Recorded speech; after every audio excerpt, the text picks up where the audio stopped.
Welcome to 247 Real Talk. This is your host, Julian Perry. It's a pleasure to be here with you for another week.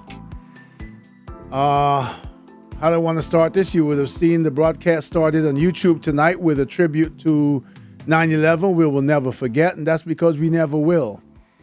I was trying to do a live stream on YouTube on Monday just to commemorate it, but I've got a ton of new equipment here in the studio, and it's taken me a bit of testing to get used to. So if you see a few errors on the YouTube tonight, please forgive it, but we're getting there, and it's all in the effort to bring you not only better content, but better quality. As I said, I hope you had a great week. This week, we're going to talk a little bit more about the migrant crisis. I didn't intend to, but as it turns out, there have been some developments, and I think we need to start making more noise to elected officials, to Washington, because this is just out of control. So sit back, relax, and I'll be right back with you.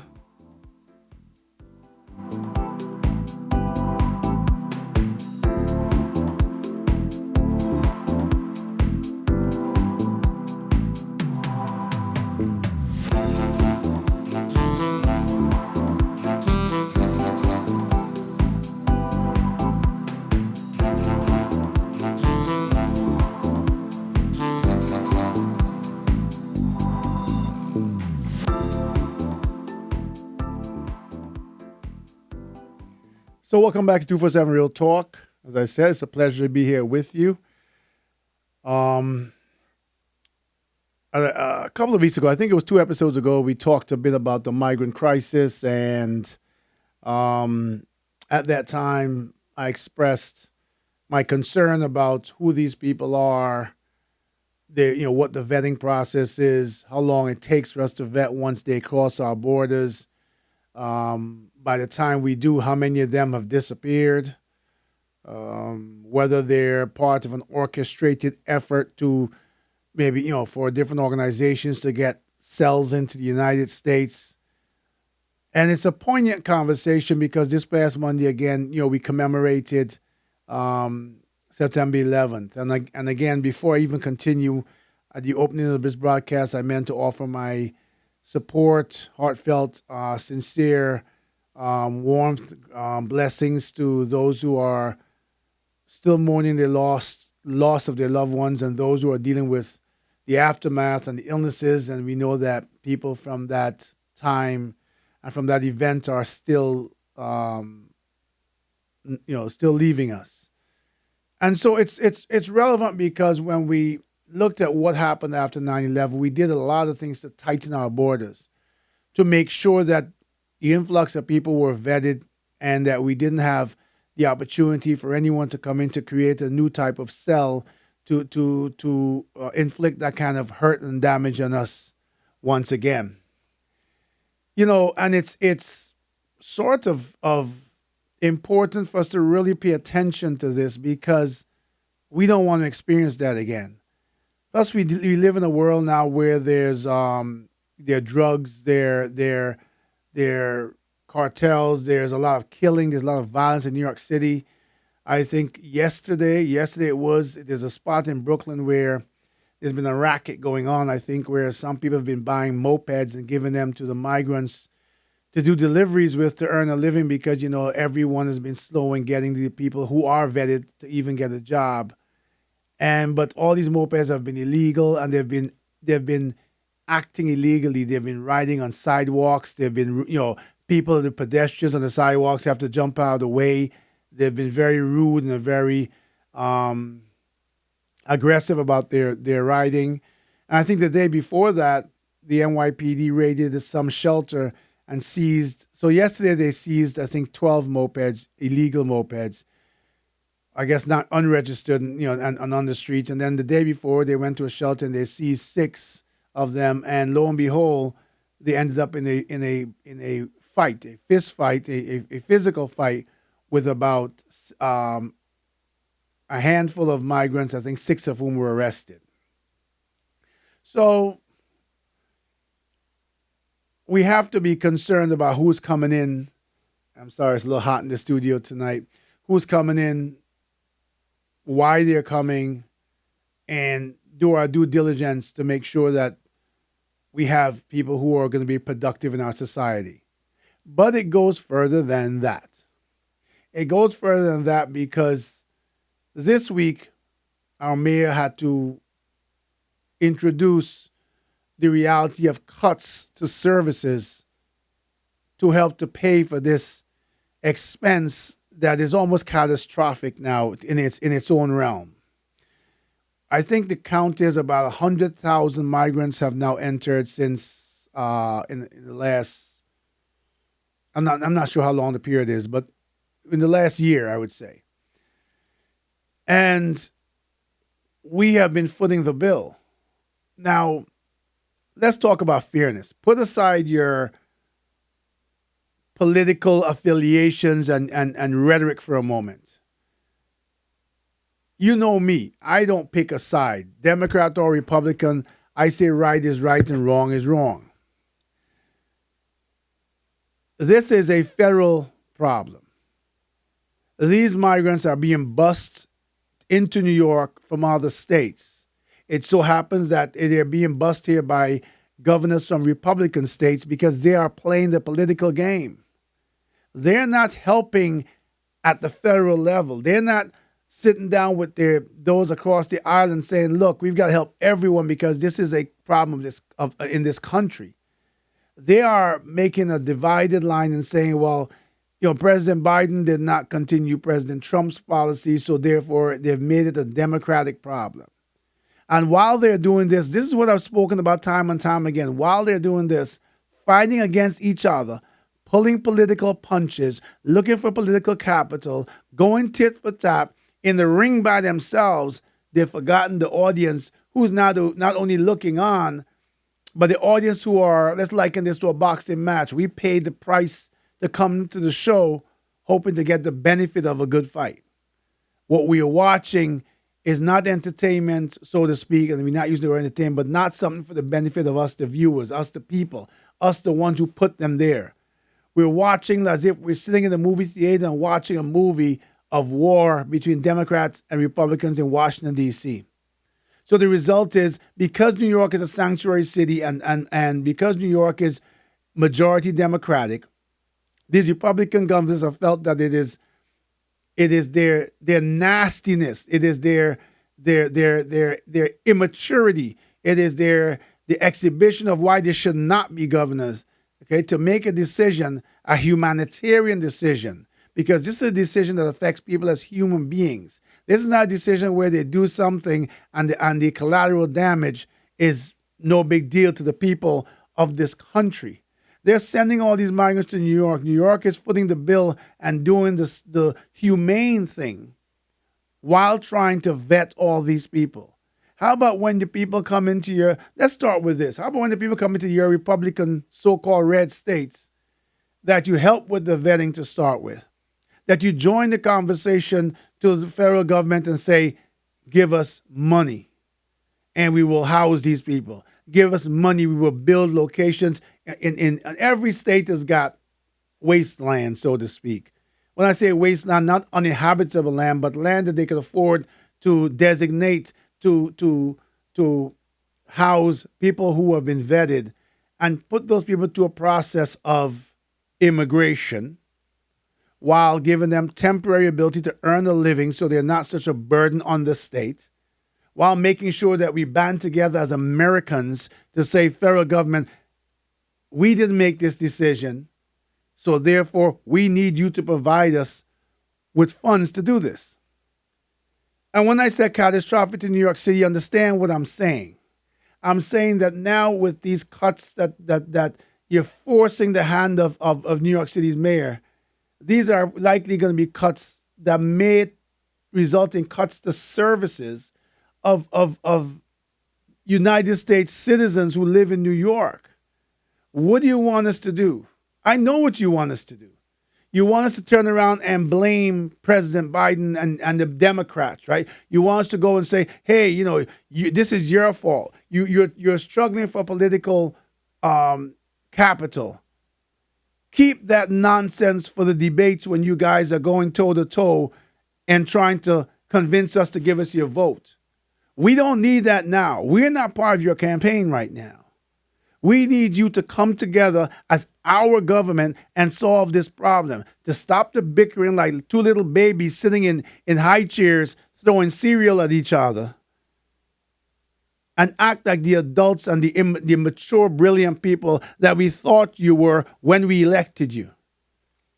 It is completely unfair because, again, these immigrants, many of them came bust into New York from red states.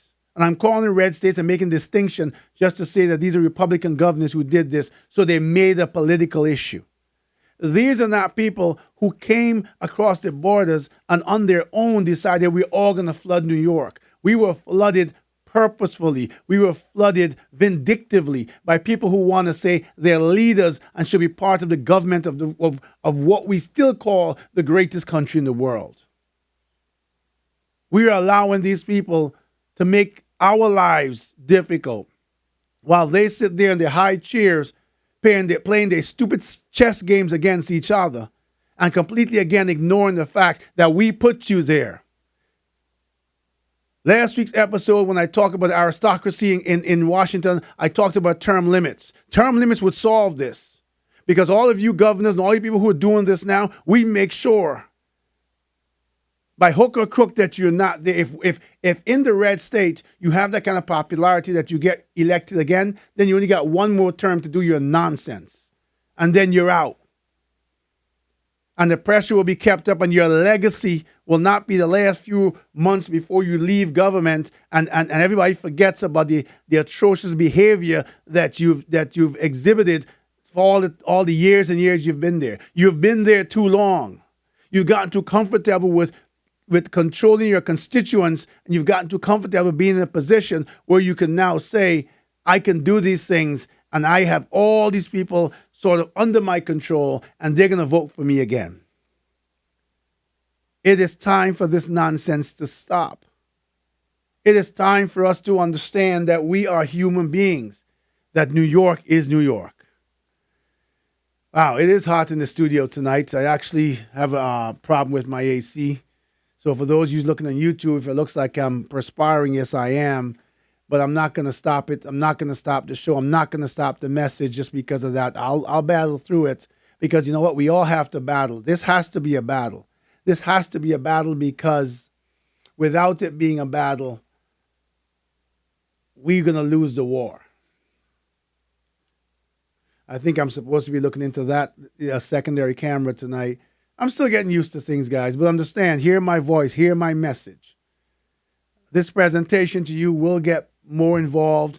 As I said to you, I do plan to bring some expert guests on, especially, I've had one on before on the issue of immigration, and I would try to get more of them on the issue of immigration to come on and educate the people so they can understand the nonsense that's going on with our elected officials in Washington. These people make a lot of money. They get a lot of perks. And nothing they're doing these days has anything to do with you or me. I don't care whether you're Republican or you're Democrat. For people who want to crucify others because they have a different ideology over a candidate who doesn't even know they exist and who makes unilateral decisions that affects Democrats and Republicans alike. Think about it for a second. Yes, New York may be a heavily Democratic state.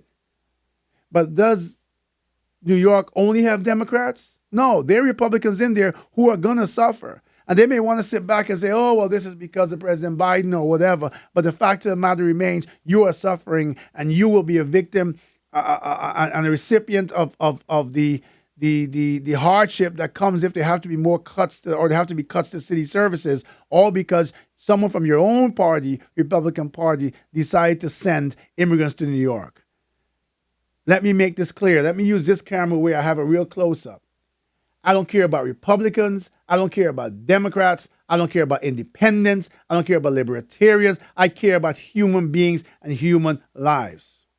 I really don't care what ideology you have or what party you belong to. My feeling is, as I said before, and I will repeat it again, we should have candidates who debate, and eventually we have two candidates with no party affiliation who bring us their views, they debate, we choose one, that person gets elected, and then they form the party. This Democrat and Republican fight. Those are two major parties, and they make you align with one ideology or the other. Even though most of us would say that we believe in some of the ideology of one party, and we agree with some of the other, and vice versa. This nonsense has to stop. We can't expect our children, our children's children, to have a better life than we did if we're leaving them with this garbage.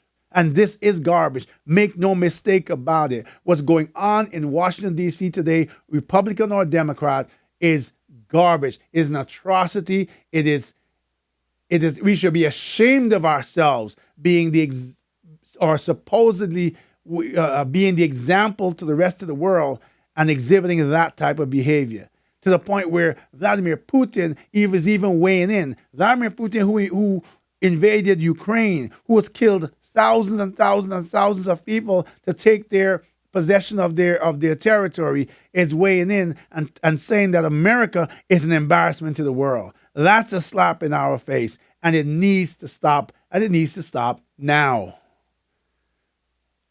No more. Listen to my voice. No more. Start by calling elected officials in Washington. Most elected officials in Washington have websites. They have email contact forms. Be a part of it. United, not as united as Democrats and united as Republicans. United as Americans. Let them know that we will no longer tolerate this nonsense. Let them know that enough is enough. Let them know that we matter. Let them know that our voices will be heard.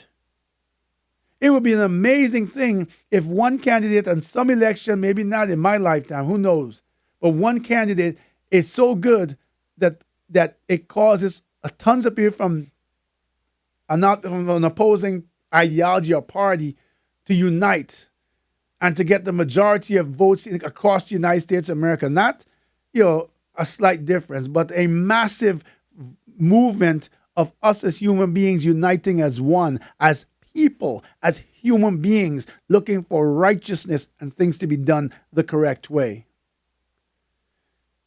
My most famous supporter, I call him my famous, I know who he is.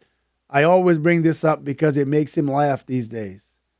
But as October bears down on us, and millions of Americans will start to tighten their belts, will make unnecessary decisions so that they can pay student loans. When we have members of Congress sitting there who got PPP loans and who got millions of dollars of loans forgiven and have been the loudest opponents to people getting $10,000 and $20,000 in student loans forgiven, people who can't even get a good job, people who are looking forward to our country becoming greater, but we can't see that materialize because our politicians are busy fighting and slapping each other in the face and high-fiving for the points that they make.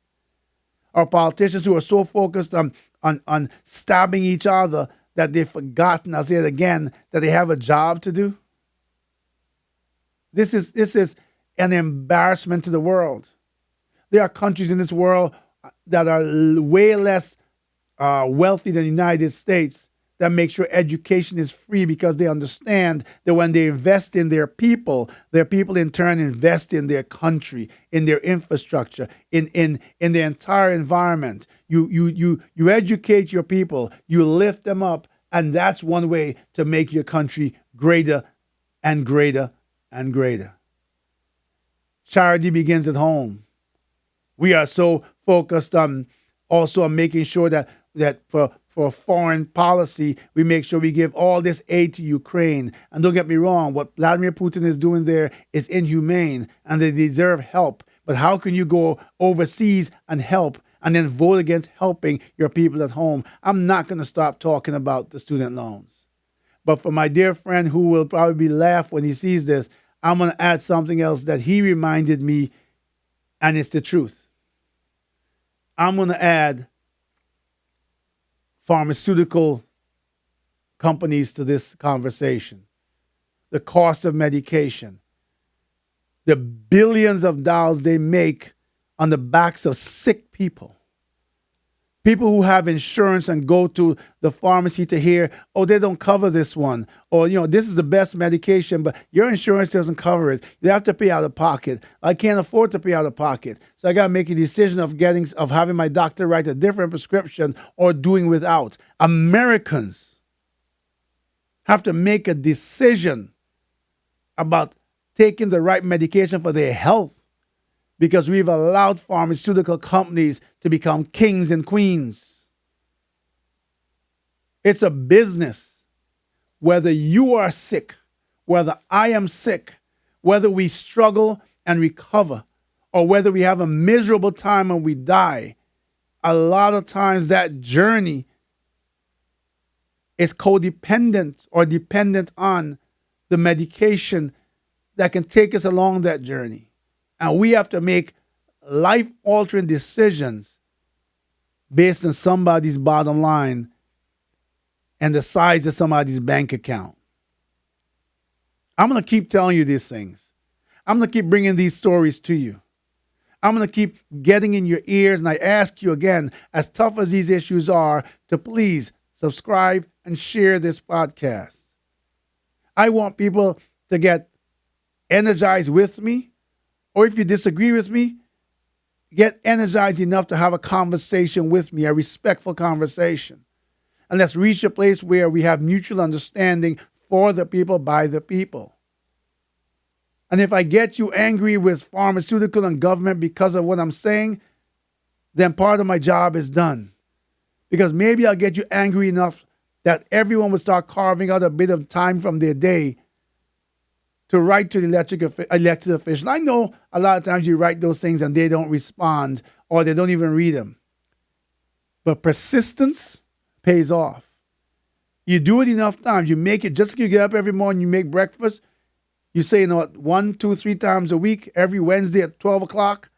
Maybe you write the letter and you either update it as need be, or you leave it the same and you keep sending the same letter to the mailbox until you get a response. Eventually, you will get a response. Because if one person does that, it's easy to ignore. If 10 million people do it, you can't ignore it anymore. They can't ignore us. And when we get enough evidence and we get a loud enough voice, even those who were opposing us adamantly, maybe they'll start to say, there's some amount of sense here and something must change. So please, join me in this fight. Join me in this struggle. Join me in this effort. Join me in this path to righteousness. Join me in making sure the voice of us, the people, are heard. Make sure that Washington knows that any sanctuary city that gets dumped on with migrants has to get federal funding, because they cannot punish the state, the migrants, and the citizens of the state as well, because they're more interested in their political banter. We're not interested in that. Make sure that they understand that enough is enough with the pharmaceutical companies. They've made enough money. It's time they got to earn a living, not from a monopoly, but like everybody else. And it's time that when we talk about pharmaceuticals, when we talk about a medication, that whether the president of the United States or the simplest person in the world, we all need it at some time of our life to help us. Whether it be a cold, whether it be COVID, whether it be the flu, whether it be chickenpox, whatever it is, we depend on them. We've got to stop them from taking advantage of us. I'm going to continue these conversations. I'm going to keep bringing you more and more information and more reasons to get motivated and to make a difference. I was having a conversation with someone the other day. We were talking about podcasts and how some podcasts have these amazing ratings while others don't.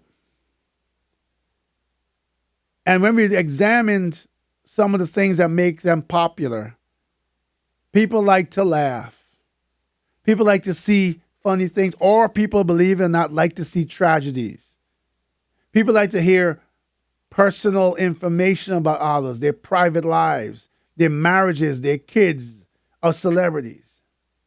But when it comes to podcasts like mine, like 247 Real Talk, where we have to deal with real issues, where we have to face the truth of ourselves, where we have to look in the mirror, it's a long, hard climb to get to the same level of audience and popularity, because these are sometimes grim struggles that people prefer to turn their backs to, maybe somewhere in their mind hoping that if they close their eyes, these issues will disappear.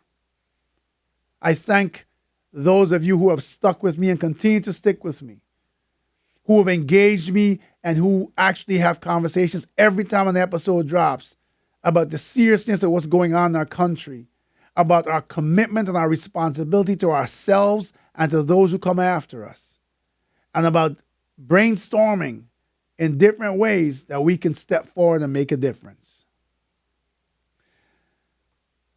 Thank you so much for this privilege again this week.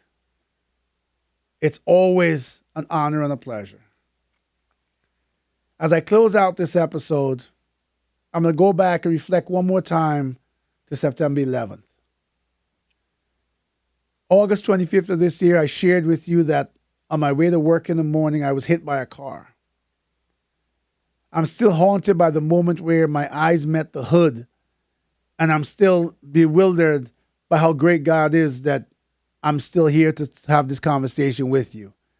Again, this was not the side of the hood. This was the center of the hood. I'm still a little confused about how come I'm not only still alive, but I wasn't completely run over and at the minimum laid up in the hospital for months. There is a God in my world and in my life. But I use this to help me understand, for those who had said goodbye to their loved ones on September 11th and they went to work and they never saw them again. It makes me understand that no matter what, we need to get in touch with the fact that tomorrow, or even today, is not a given. We need to get in touch with the fact that it is important to live every moment, to be your best in every moment, helping people, being the best human being you can be, because the next moment is not promised. Remember, please, each day is not a gift. Or let me say this, each day is a gift. I said that backwards. Each day is not given. Each day is a gift. Use it wisely, so that your life has the kind of meaning that makes a difference in this world. That was a bit of a tongue twister, but I got it out. I wish you an amazing week ahead. I hope that everything you reach for and everything that you strive to do comes true for you in the most righteous and most powerful way. Until we have a new conversation, please take care of yourselves and each other.